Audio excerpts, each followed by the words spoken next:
Peoples conference के chairman Sajjad Ghani loan ने all party meet में शिरकत नहीं की। उन्होंने एक प्रेस कॉन्फ्रेंस के दौरान कहा कि अगर हुकूमत ने जम्मू कश्मीर की वोटर फहरिस्त को तब्दील करने की कोशिश की तो वो पार्लियामेंट और दीगर आईनी इदारों के सामने भूख हड़ताल पर बैठेंगे। उन्होंने कहा कि पीपल्स रिप्रेजेंटेशन एक्ट 1951 की नुमाइंदगी हमारे लिए खतरा नहीं है, लेकिन हुकूमत के इदारे हमारे लिए खतरा है। लोन ने कहा कि वो जम्मू कश्मीर की तरफ से जारी करदा वजाहत को न तो कबूल करते हैं और न ही उसे मुस्तरद करते हैं। उन्होंने कहा कि जम्मू कश्मीर क्या इलेक्टोरल रोल्स में गैर मकामी लोगों को शामिल करने के मामले पर बहस के लिए फारूक अब्दुल्ला की तरफ से बुलाई गई ऑल पार्टी मीटिंग में से कोई ठोस चीज सामने आती है तो वो उसकी हिमायत करेंगे।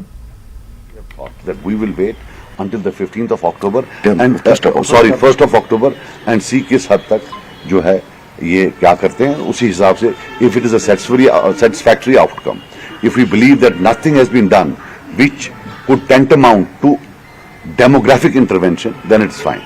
If we feel that there has been demographic intervention, that the rights of the people of J&K have yet again been compromised and they've been further disempowered, then of course we'll hit the streets. Not only here, but as I told you, we will go for fast hunger strike, protests in front of all major constitutional institutions in India. And I believe कि ये जो ये all party है, the outcome of this will not change whether we go to the all party or not. And I will again say that in future, Farooq साहब अगर आपको कभी भी हमारी जरूरत पड़े, एक फोन कॉल करके बोले सज्जाद इधर आओ, मैं उठ के चला जाऊंगा। हमारे से सीनियर हैं, मैं उठ के चला जाऊंगा। But Mehbooba ji desperate to retrieve her ground बोलेगी मैं बोलती हूँ ऑल पार्टी, वो हुक्म निकालेंगे। महाराजा हरि सिंह का टाइम गया। If you have to do something serious, यहां हमने पीएचडी बनाई, आप लोगों को क्या पता चली? Because it was done without the gaze of media. So अगर आप under the gaze of media कोई चीज कर लेते हैं, then it loses its relevance. That means it's point scoring. I don't want to be any point scorer. न पीर अंजस न पीर मंजस, न मैं इसकी जो जाएगा मैं वो भी वेलकम करता हूं, जो मेरी तरह यहां बैठेगा मैं वैसे भी वेलकम करता हूं।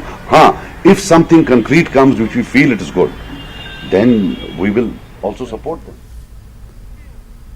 भारतीय जनता पार्टी के कौमी कौंसिल मेंबर मोहम्मद रफीक वानी ने पीपल्स कॉन्फ्रेंस सदर सज्जाद गनी लोन के हालिया बयानात पर रद्द-ए-अमल जाहिर किया। उन्होंने कहा कि सज्जाद गनी लोन के बयानात में कोई संजीदगी नहीं होती है। उन्होंने कहा कि ऑल पार्टीज मीटिंग में वो लोग शिरकत कर रहे हैं जिन्होंने माजी में भी अवाम को गुमराह किया है।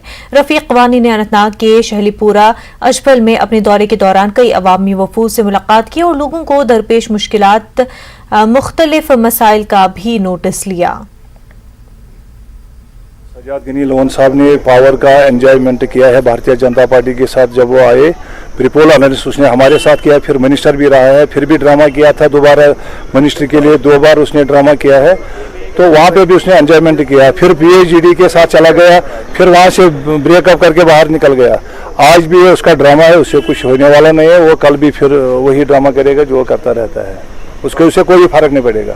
30 सालों से इन्होंने यूथ को लूटा है, डेलीवेज के नाम पे चिट्ठी दे के उनको डेलीवेज लगा दिया। 24 साल इनके हाथ में पावर था, इनको कन्फर्म क्यों नहीं किया? ये भारतीय जनता पार्टी का देन है जिन्होंने 9,000 इनको तनख्वाह बढ़ा दिया। राष्ट्रीय लोक जनशक्ति पार्टी के national general secretary Sanjay Saraf ने फारूक अब्दुल्ला की ऑल पार्टी मीटिंग पर अपना रद्द-ए-अमल जाहिर किया। उन्होंने इल्जाम लगाया कि फारूक अब्दुल्ला कश्मीरी अवाम को गुमराह कर रहे हैं। संजय सराफ ने पीपल्स कॉन्फ्रेंस के भूख हड़ताल की बात पर सवाल उठाते हुए कहा कि सज्जाद गनी लोन को इस मामले पर भूख हड़ताल के बजाय दूसरे मसाइल पर भूख हड़ताल करनी चाहिए। सराफ ने महबूबा मुफ्ती को भी निशाना बनाया। संजय सराफ ने आज कुपवाड़ा में वर्कर्स कन्वेंशन से खिताब किया और इस मौके पर दर्जनों लोगों ने पार्टी में शमूलियत इख्तियार की। अगर मैंने पत्थर मारा ऊपर आसमान की तरह, वो पत्थर मेरे सिर पर आएगा। डॉक्टर साहब is doing the same thing. Doctor Farooq साहब को पता है कि इसमें कुछ है नहीं बेचने लायक, तो इस सब चीज को बेचने से कोई फायदा है नहीं। अरे भूख हड़ताल करो अनएम्प्लॉयड यूथ के लिए, बेरोजगारों के लिए भूख हड़ताल करो, डेवलपमेंट के लिए। आप मंत्री थे, आप पावरफुल है, आप पावर में थे इतने सालों से, आपने अपने एरिया का पावर ये काम क्यों नहीं किया?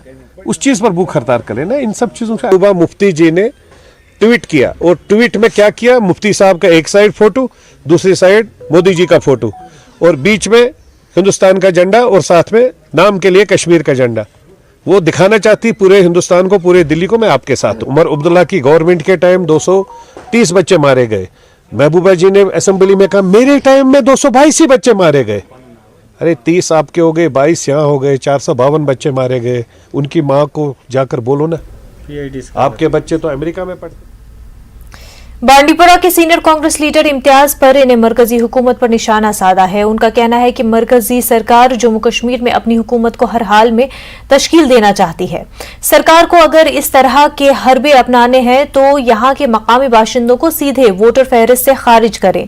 इम्तियाज परे ने चंद्रगीर सोनावारी में एक सियासी तकरीब के दौरान इन बातों का इजहार किया। उन्होंने इलेक्शन कमीशन के गैर मकामी लोगों को वोट का हक देने के हवाले से फैसले की शदीद अल्फाज में मजम्मत की है, मुखालफत की है। इस तकरीब के दौरान नेशनल कॉन्फ्रेंस, PDP, PC के मुतअद्दिद सियासी कारकुनान ने कांग्रेस पार्टी का दामन थामा। चेयरमैन हाजन म्युनिसिपल कमेटी इरशाद अहमद वानी, डिप्टी चेयरमैन वसीम परे, DDC member फरजील Ahmad Dar, DDC chairman Ghulam Nabi और मुतादिद सीनियर सियासी कारकुनान ने तकरीब में शिरकत की। बात कर सकता हूं कि हमारी पार्टी की कल रात को पॉलिटिकल अफेयर्स कमेटी की एक मीटिंग हुई जिसके चेयरमैन हमारे करा साहब हैं और उसमें तय पाया गया था कि उसी मीटिंग के दौरान कि हम जो है इस मीटिंग शमूलियत करेंगे। कहना चाहता हूं कि हम बार बार यही कहते हैं कि जिस तरह के एडवाइस वहां से आ जाती है गवर्नमेंट इंडिया की तरफ से, इलेक्शन कमिश्नर की तरफ से, हम समझते हैं कि अगर हमारे वोट डालने से उनको खौफ लगता है कि हमें वोटर लिस्ट से बाहर कर दो। अगर बनी बनाई गवर्नमेंट ये बनाना चाहते हैं तो क्या रोल है, क्या हक है फिर हमारा। और अगर वोट डालना हमारा गुनाह है या हमारे वोट डालने से उनको कहीं खौफ लगता है, हम चाहते हैं कि कुछ गारंटियां हमें दी जाए, चाहे वो रोजगार की गारंटी हो, चाहे वो जिंदा रहने की गारंटी हो, चाहे वो डेवलपमेंट सेक्टर की गारंटी हो, एजुकेशन सेक्टर में गारंटी हो, और वोट जहां तक वोट का ताल्लुक है वो वोट खत्म करे और हमें वो चीजें दे।